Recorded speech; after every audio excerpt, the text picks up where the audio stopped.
ሂጃብ ክብርሽ ነው እህቴ። አንዲት ጨዋ የሆነች ሙስሊም ሴት ከምትታወቅባቸው ልዩ ስብዕናዎች ውስጥ አንደኛው ሂጃቧን ጠብቃ መውጣቷ ነው። ባረከላሁ ፊኩም። አንዳንድ ባለጌዎች ምን ያደርጋሉ?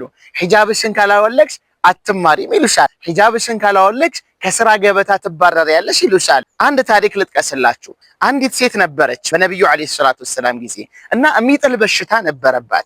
ነብዩ አለይሂ ሰላቱ ወሰላም ዘንድ መጣችና የሚጥል በሽታ አለብኝ፣ ከዚህ በሽታ አላህ እንዲፈውሰኝ ዱዓ አድርጉልኝ አለቻቸው። ነብዩ አለይሂ ሰላቱ ወሰላም ኢንሺእቲ ደዑቱ ለኪ፣ ከፈለግሽ ዱዓ አድርግልሻለሁ፣ ከፈለግሽ ደግሞ ሶብር አድርጊ፣ ወለኪል ጀና፣ ጀነት አለልሽ አሏት። በሽታውን እቋቋሟለኝ አለች።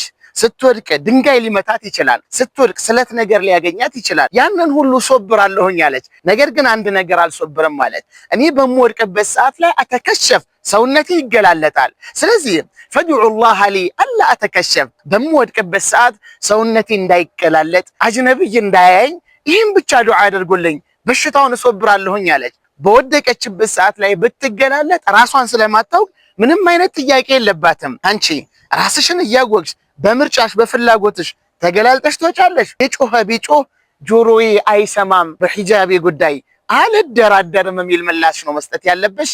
ሰላሙ አለይኩም ወራህመቱላሂ ወበረካቱ።